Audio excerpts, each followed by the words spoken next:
Hi everyone. Today we're going to explore January 6th and the shooting of Ashli Babbitt. Welcome to Gestalt Theory, and I'm Brian Vaughn. If you're new to the channel and you like the content, please like, share, subscribe, all that stuff.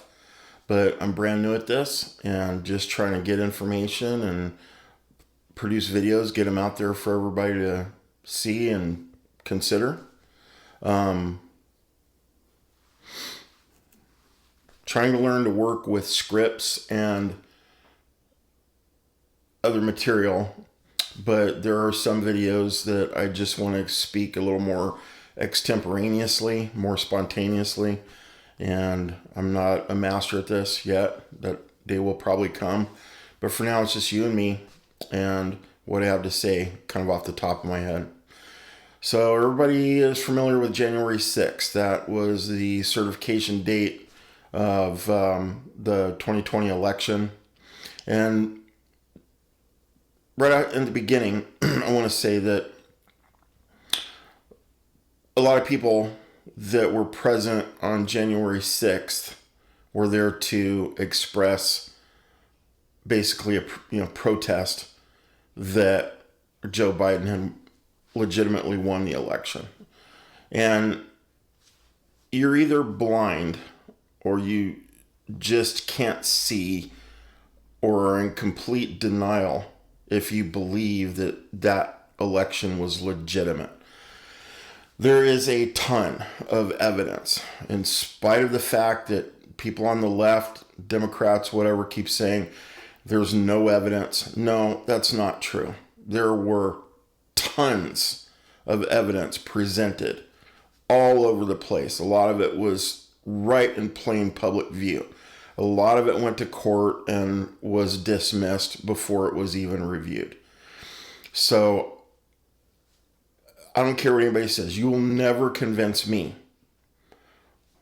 that the 2020 election was legitimate.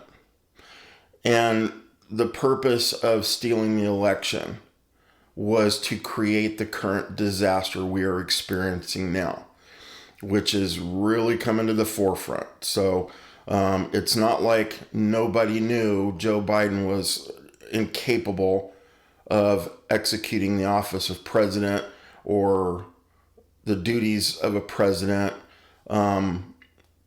That's probably why he was installed, because he's like silly putty. He's very malleable and he's a very willing servant of the people that control him.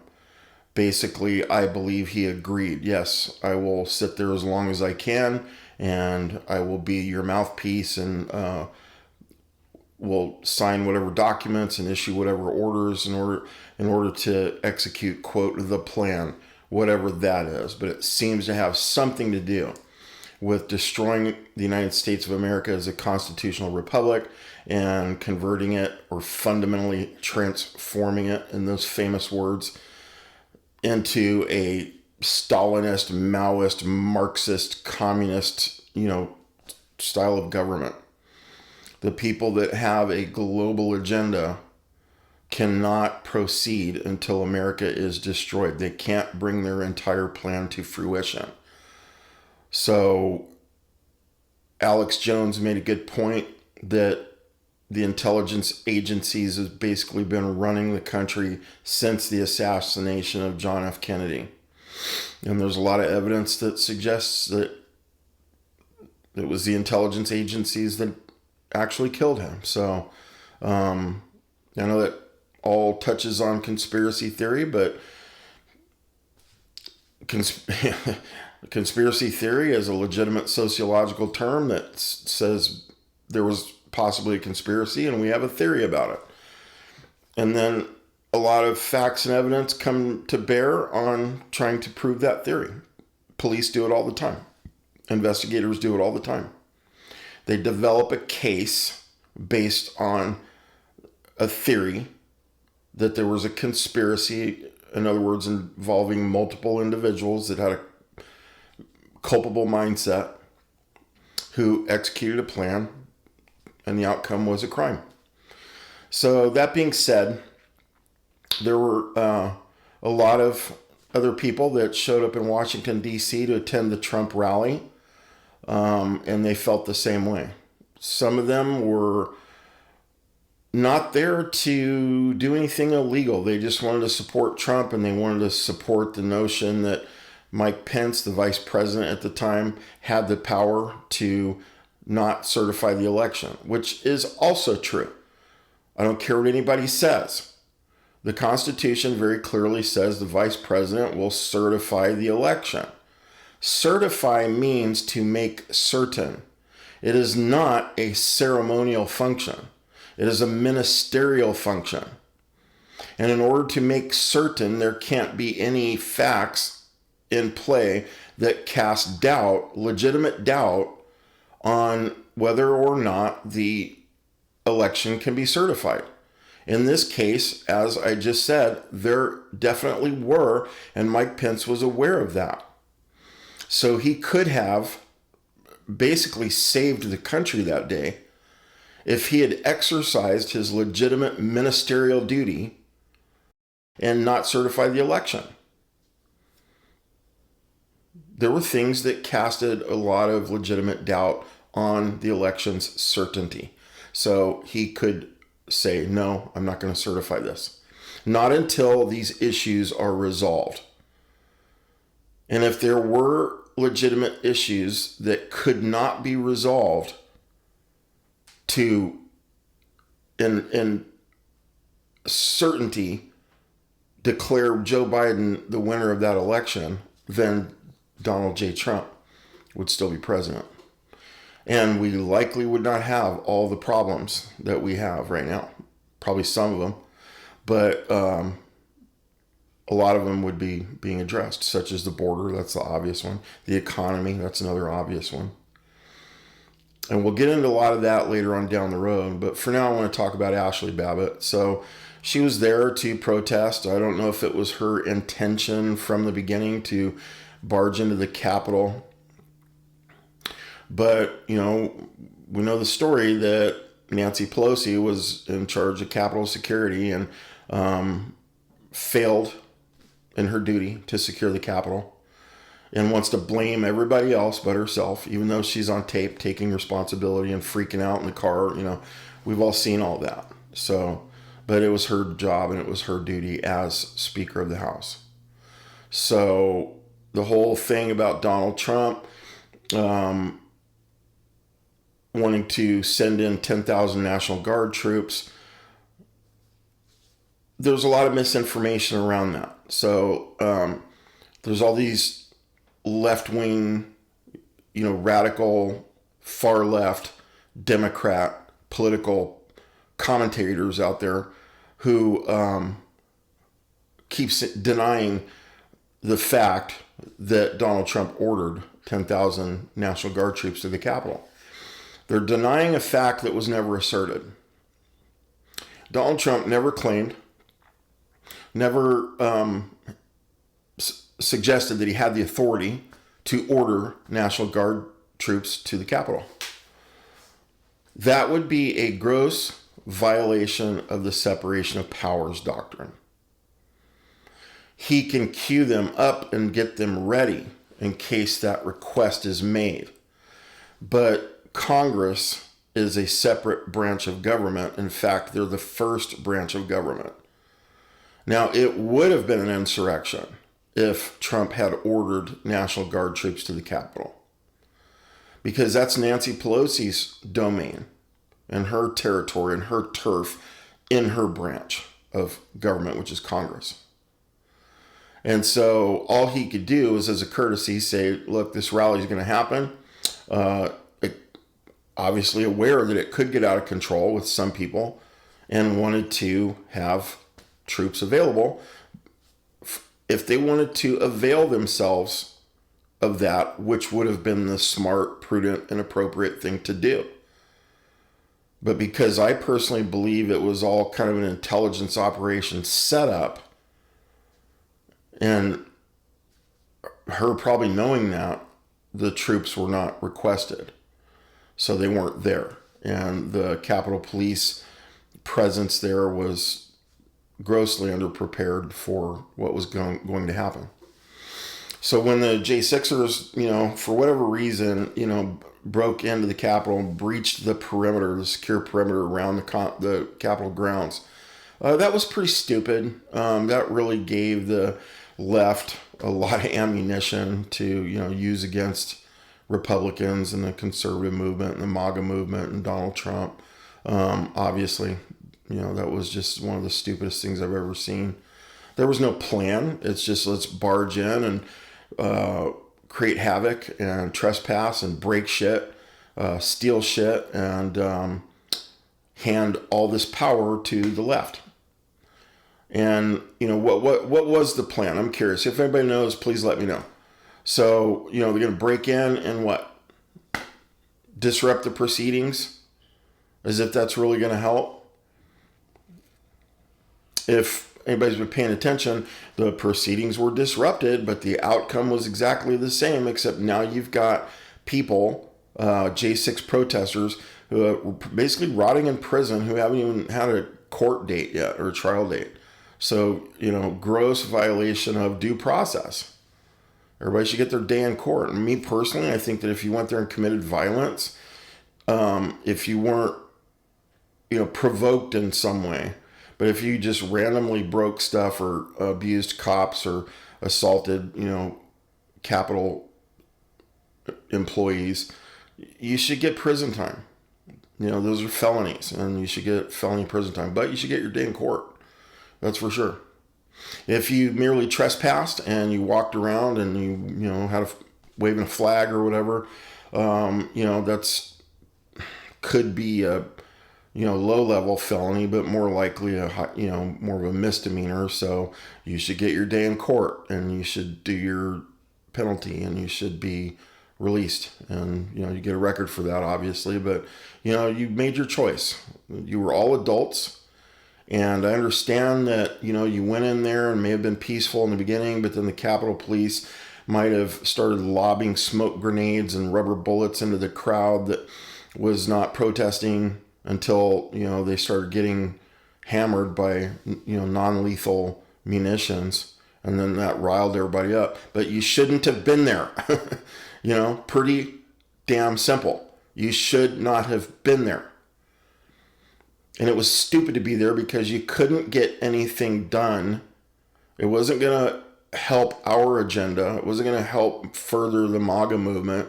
It was only going to bring discredit and disgrace and bad press. So I don't know what the hell you were thinking.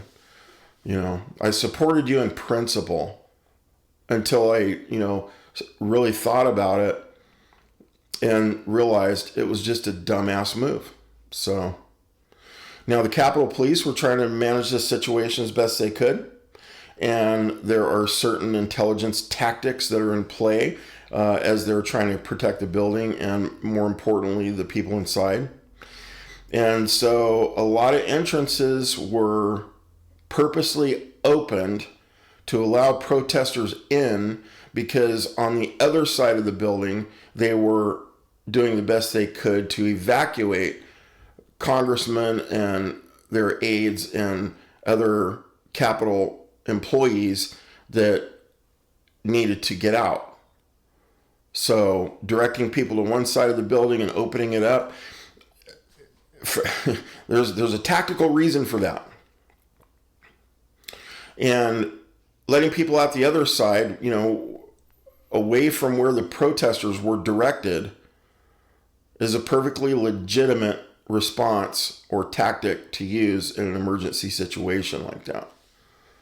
So, just dispel with that notion of a conspiracy to let people in, so that they could purposely damage the building. Some of that might have been happening. But even if it was under cover of a perfectly legitimate operation to get people out of the Capitol and into safety. So at some point, at the entrance to the speaker's lobby or library, whatever it's called, there was a barricaded doorway leading into the speaker's lobby. And On the other side of the doorway were members of Congress. They're considered protectees. The Capitol Police, whether uniformed or plainclothes, are considered the protectors. So here you have the barricaded doorway with police on the outside and on the inside. And the police on the outside were kind of blocking the doorway to keep the protesters from bashing it in. And then all of a sudden, they were withdrawn for some reason. Well, I know what the reason was. They were going to get hurt. The crowd was getting really out of control. They were trying to they were smashing the glass and trying to kick in the door. So why would they stand there? They're kind of like the front line of defense, but they were just going to lose because they were completely outnumbered by a vast margin. And so, armed tactical squads were coming up the stairs to try to deal with the situation. But in that crowd, you had one female, and her name was Ashli Babbitt. And Ashli Babbitt was an Air Force veteran, Trump supporter, part of the MAGA movement. And in that sense, she's kind of a sister. I was in the Air Force myself. And I think it's really unfortunate that she got killed, but Ashli Babbitt got herself killed. It's nobody else's fault but Ashli Babbitt's. Because as the crowd was starting to smash the door and break the glass of the barricaded doorway going into the speaker's lobby, the one lone female in the crowd, Ashli Babbitt, can be heard. The camera in one video pans across the crowd at the top of the staircase in front of the doorway. And you can see she's the only girl. And as soon as the camera pans, just past her, you can hear her scream to the top of her lungs, "Break it down." So she's goading and encouraging the crowd to smash the doorway. The doorway of which, on the other side of, are members of Congress. And also a plainclothes Capitol Police officer named Michael Byrd.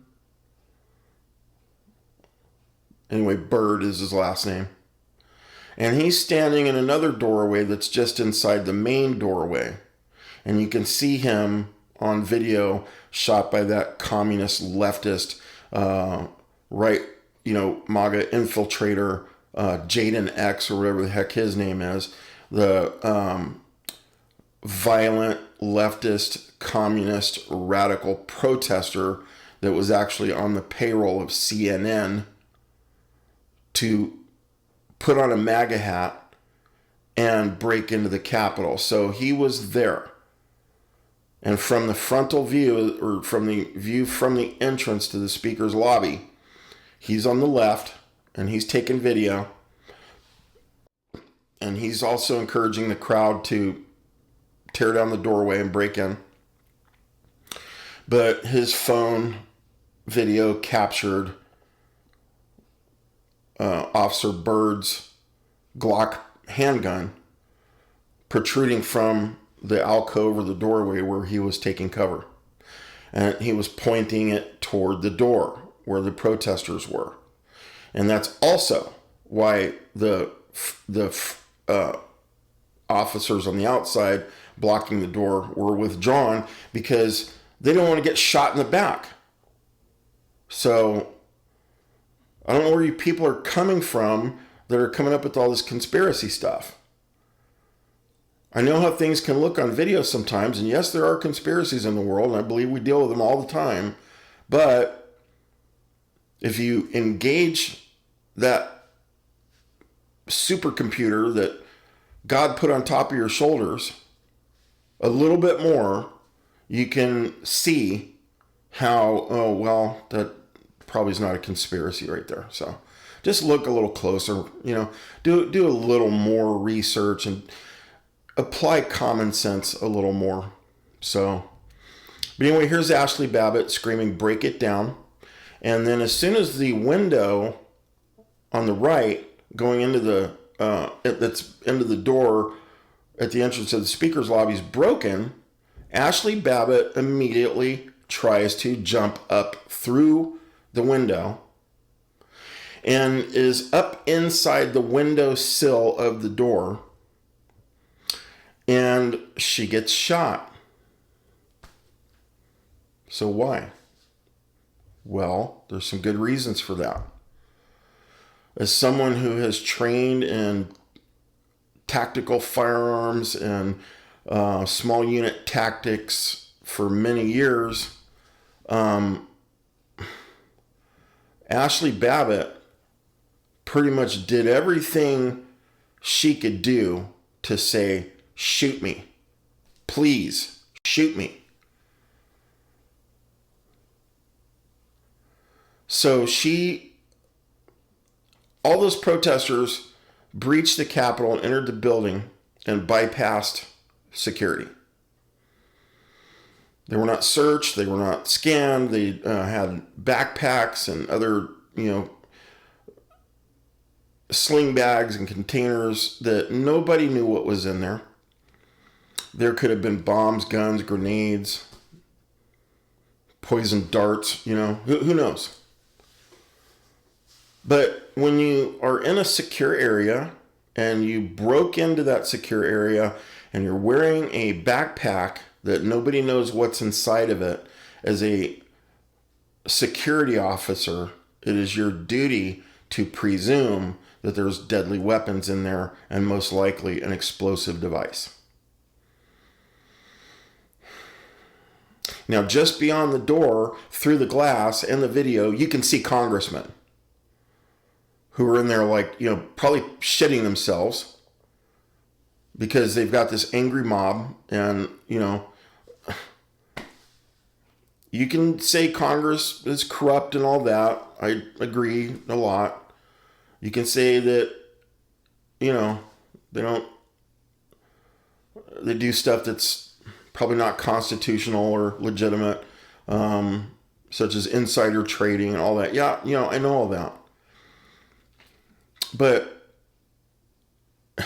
we have to presume that they're elected, they're put in office, they're in the building, they're equal to the protection that they receive, because not all of them are corrupt, some of them are good, but when they believe they're going to be attacked and killed or threatened in some way, they're going to go for, to try to take cover in some secure location. So there they are, and you can see them on the other side of the glass. So Ashli jumps up into the window as soon as it's broken, after she screamed, "Break it down," and she's got a backpack. Well, actually, she has a Trump flag, wearing like a Superman cape, but then she had a backpack on over that, and she jumps up in the window, and there's Officer Byrd, whose job is to defend the perimeter and defend, the Congress people that are on the other side of it. So he rightly, correctly, and justifiably shoots Ashli Babbitt. Now, are there other things he could have done maybe to repel her? Besides the application of lethal force? Maybe. I might have had a flagpole, with one of those, there's flagpoles and American flags and flag stuff inside the library. A chair, who knows? Could have shoved her back. But in the heat of the moment, there's adrenaline. Lethal force is authorized. And if you are not real fast on the uptake and you don't think to use a non-lethal type of force, he didn't see any weapon in her hand, that's clear. But she was wearing a backpack, and that could have had, who knows, pressure cooker bomb, who knows. Could have been in there. You have to assume that it's in there. You have to assume the worst. And you have to respond accordingly. So he shoots her. She falls back. And as soon as I saw her fall back and start bleeding out of her nose and mouth and her eyes rolling back up inside of her head. It was clear she was mortally wounded. So it was really obvious that she wasn't going to make it. Wherever he hit her pretty good. So now I know there's a lot of criticism about Byrd. He had a record or in his personnel file about leaving his loaded firearm in the men's restroom somewhere in the Capitol building at some point. But that doesn't count against him in this instance. He was perfectly justified in shooting Ashli Babbitt. And, there's an employee review process. So he was reprimanded for that. That was part of his official record. That's why it was discovered. And I've seen it happen before. I mean, I was at a coffee house one time, and, a guy and his girlfriend were on a road trip.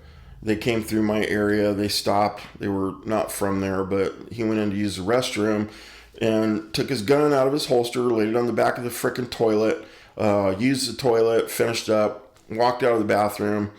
And I walked in there and I saw his gun sitting on the back of the toilet. And I knew it was his because I was waiting there, and,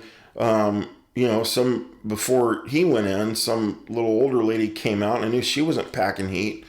So, she didn't have any reaction to there being a gun in there. So there was no gun until he went in there and left it. So I went in there and closed the door behind me, locked it, single restroom, and boom, saw the gun. So I immediately picked it up, popped the mag out, unloaded the chamber, put the bullet and magazine in my pocket, put the gun in the other pocket, finished my business, and then came out. By then he had realized, oh shit, I left my gun in there. And he asked me immediately, he looked, in there quick, and then he turned to me and he said, hey, do you have my gun? And I'm like, yeah, I do. I have your gun. He's like, well, can I have it back? I'm like, nope. Not until you and I have a man-to-man and sort this out a little bit, because I'm going to call the fucking cops, who I know very well in this town, and they will come here and they will talk to you. Or you and I can have a conversation. We can settle this here, but you really messed up. It's a big deal when you leave a loaded firearm someplace where somebody can access it and either hurt other people or hurt themselves, or both. It's something that you don't do. Now, I know we're human. We make mistakes.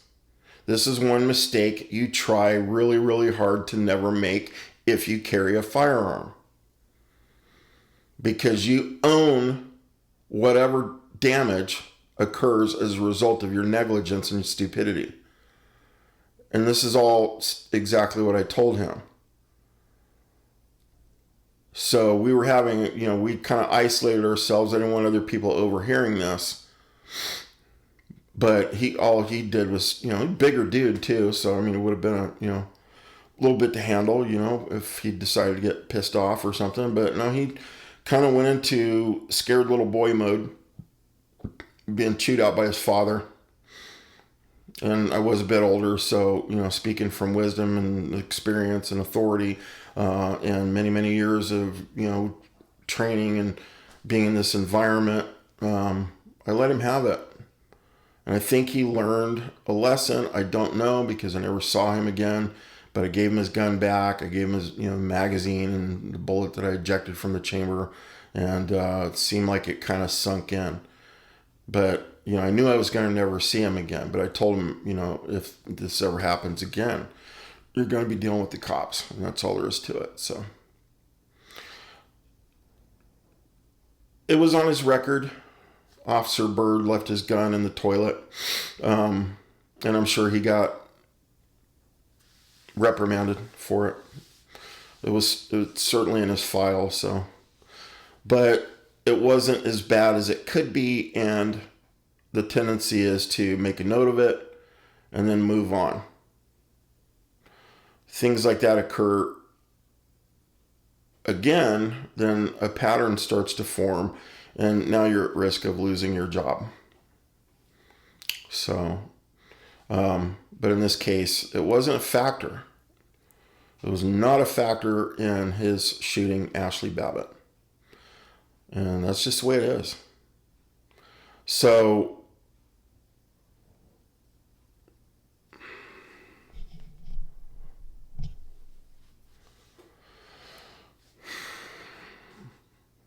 all the public response that has come out through some of the normal channels like Alex Jones, and then her parents suing and the family suing and everything. I understand wanting to make the government look bad, or try to exacerbate things because it's politically advantageous. But I don't agree with that. The Democrat, I like to be really clear when I describe them, but the radical far left Democrat communists do enough to make themselves look bad and to look like traitors that want to destroy America, that we really don't need to embellish it. I think it is far better to take responsibility and admit the truth and not try to turn something into what it isn't. Now I'm going to show some video here of some of the things I'm talking about. Try to intersperse it with this commentary. But you have to learn what a secure or a security working environment is like before you can pass judgment on things that happen. And unless you know that stuff, you're going to sound like a fool if you don't look at it from the side of the people, in other words, the police, who are having to deal with this. And I feel sorry for Officer Byrd. I really do. He did an interview, I think, with George Stephanopoulos or some other, leftist jerkwad. And he seemed very forthcoming, and he seemed very sincere and honest in that interview. He got criticized for that, by the way, too, by, people on the right, But, the question was asked, would you protect Trump? And he just very simply said, I would do my job. If my job is to protect Trump, I would protect Trump. Why would they even ask that? What a stupid question, man. It's like, oh no, I'm going to, assassinate him like, Caligula or something. Fuck.